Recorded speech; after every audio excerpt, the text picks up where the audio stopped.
नमस्कार। आज हम लोग मनोविज्ञान और शिक्षा मनोविज्ञान की अध्ययन की विधियां पढ़ेंगे। इसके पहले आप लोग जो है मनोविज्ञान पढ़ चुके हैं। मनोविज्ञान में इसमें देखिए शिक्षा मनोविज्ञान जोड़ा गया है। मनोविज्ञान और शिक्षा मनोविज्ञान कहने का मतलब ये है कि मनोविज्ञान की एक शाखा है शिक्षा मनोविज्ञान। उसके तहत हम लोग अध्ययन विधियों का अध्ययन करेंगे। कौन कौन सी अध्ययन विधियां हैं? इसमें सबसे पहली विधि है इसमें निरीक्षण विधि। निरीक्षण विधि के अंतर्गत दो विधियों का अध्ययन किया जाता है। निरीक्षण का मतलब क्या होता है? देखना, आँखों से देखना, ठीक है ना। अब आँखों से देखने में देखो इसमें कौन कौन सी विधियां हैं। पहली विधि है अंतर्दर्शन विधि। अंतर्दर्शन का मतलब क्या होता है? अंतर्दर्शन, अंदर की तरफ देखना, अपने में देखना, अपने आप को देखना, ठीक है ना। अब इस विधि के जनक कौन होते हैं? William Wundt.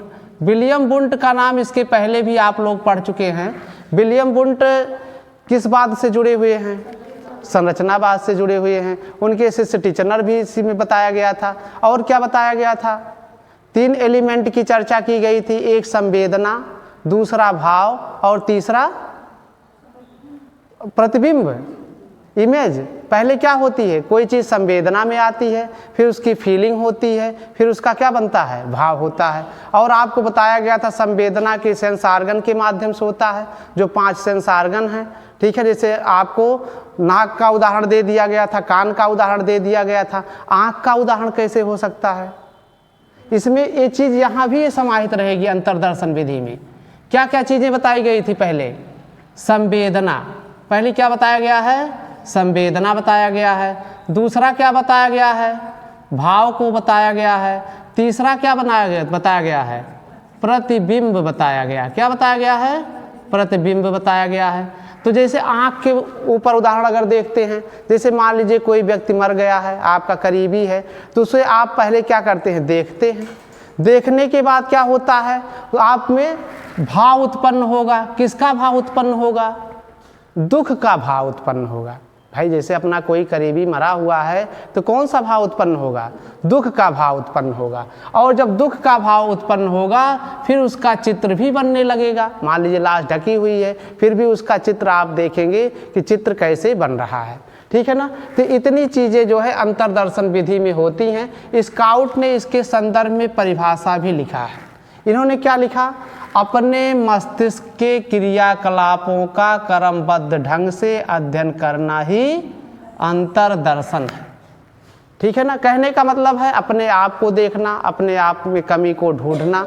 इन सब चीज़ों पर जो है अंतर्दर्शन विधि का प्रयोग किया जाता है मनोविज्ञान की अध्ययन विधियों में। दूसरी विधि आपका है वही दर्शन। वही दर्शन, हाँ, बाहरी देखना, दूसरे को देखना। इसको आप देखिए निरीक्षण कहा जाता है। निरीक्षण में पर निरीक्षण, इसको आप कह सकते हो पर निरीक्षण होता है। इसी का नाम आपका पर अवलोकन भी है। क्या है? पर अवलोकन है। यानी दूसरे को देखना, दूसरे को अवलोकित करना, दूसरे का निरीक्षण करना, वही दर्शन होता है। इसके जनक कौन है? जे.बी. वाटसन। जे.बी. वाटसन किस बात के जनक हैं?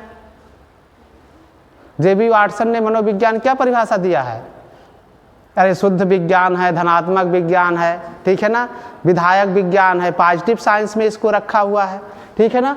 तो इन्होंने क्या किया? इसको जनक जे.बी. वाटसन यानी व्यवहारवाद के क्या हो जाते हैं? ये जनक हो जाते हैं, ठीक है ना। तो अवलोकन में देखिए, अवलोकन में कई तरह का अवलोकन होता है। जैसे सहभागी अवलोकन और असहभागी अवलोकन। सहभागी अवलोकन का मतलब क्या होता है? साथ रहकर, जैसे आपके साथ रहें और आपको देखें, निरीक्षण करें और उसके बाद उसको लिखें, तो सहभागी अवलोकन होता है। असहभागी अवलोकन कैसे होता है? कि जैसे दूर से रहकर दूर से उसमें देखा जाए, या कैमरा लगा दिया जाए, सीसी कैमरे के माध्यम से अवलोकन किया जाए, उसको जो है असहभागी अवलोकन होता है। अवलोकन भी जो है औपचारिक अनौपचारिक दोनों होता है। औपचारिक का मतलब क्या होता है? कि नियंत्रित परिस्थितियों में पहले से बता दिया जाएगा कि आपका अवलोकन करना है।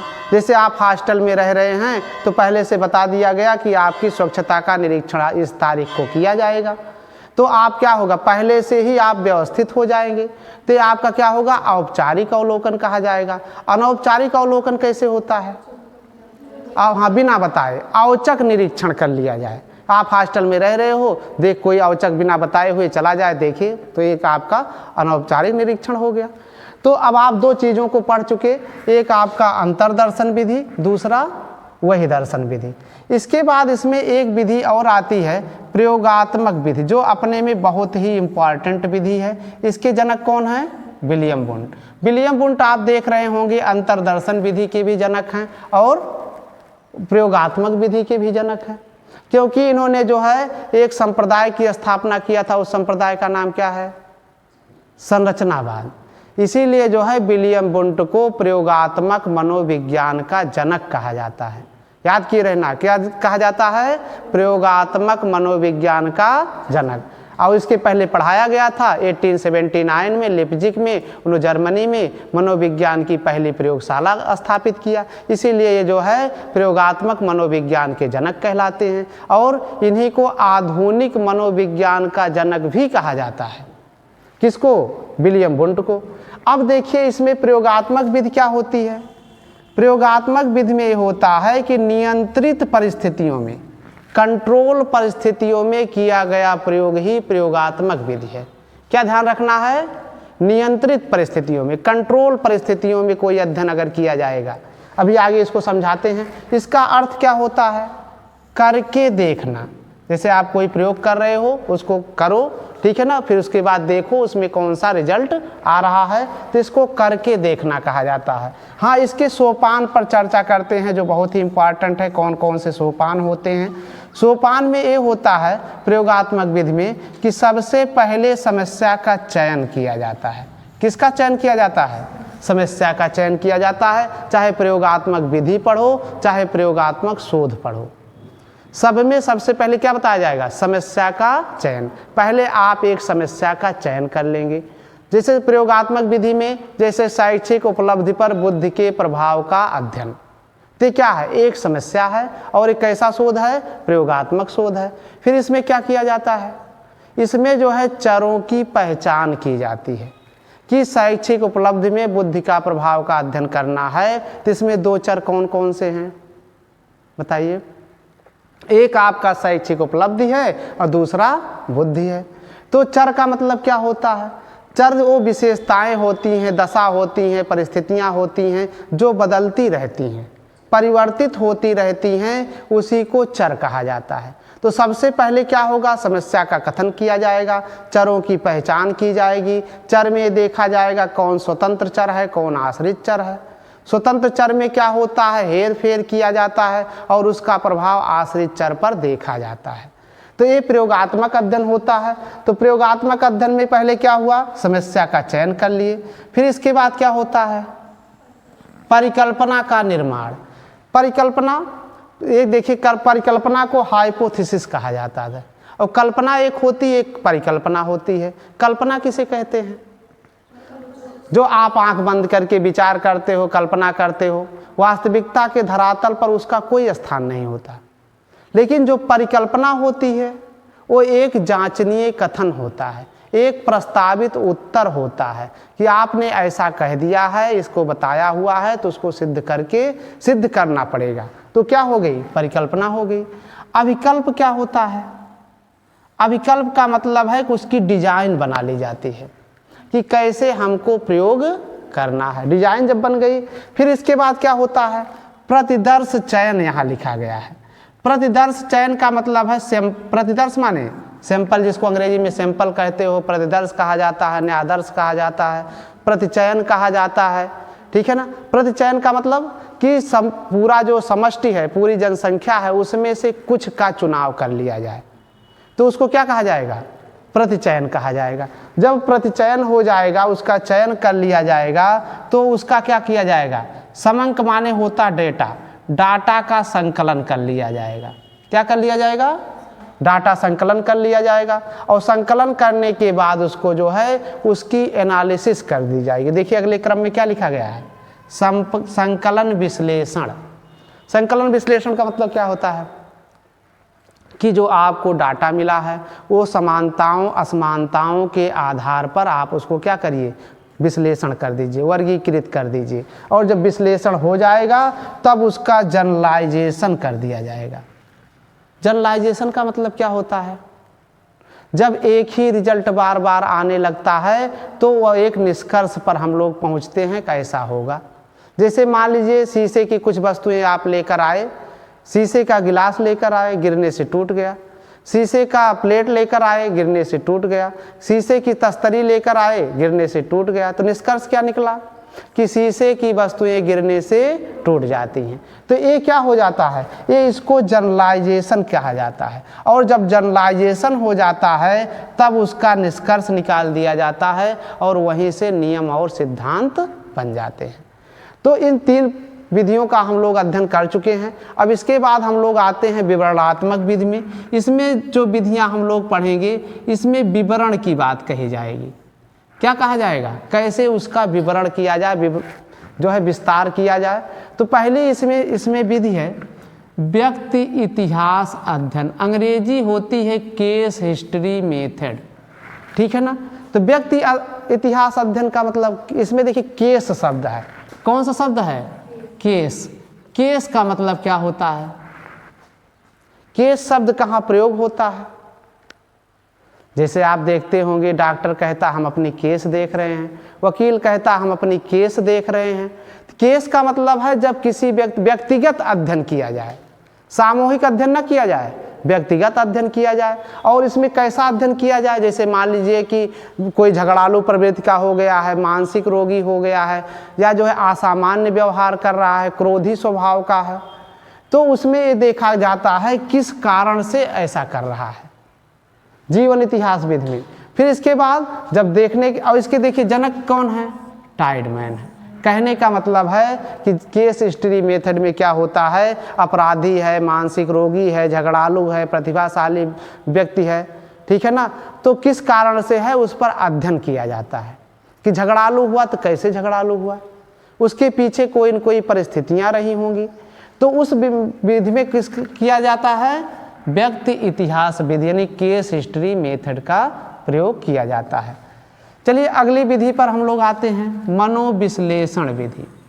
मनोविश्लेषण एक संप्रदाय के रूप में इसके पहले वाले वीडियो में पढ़ चुके हैं। उसके जनक कौन है, मनोविश्लेषणवाद, सिगमंड फ्रायड। यहाँ फ्रायड ही लिख दिया गया है, इनका पूरा नाम है सिगमंड फ्रायड। ये कहाँ के हैं, ऑस्ट्रिया के हैं। ऑस्ट्रिया में एक शहर है, क्या नाम है, वियना शहर है, ठीक है ना।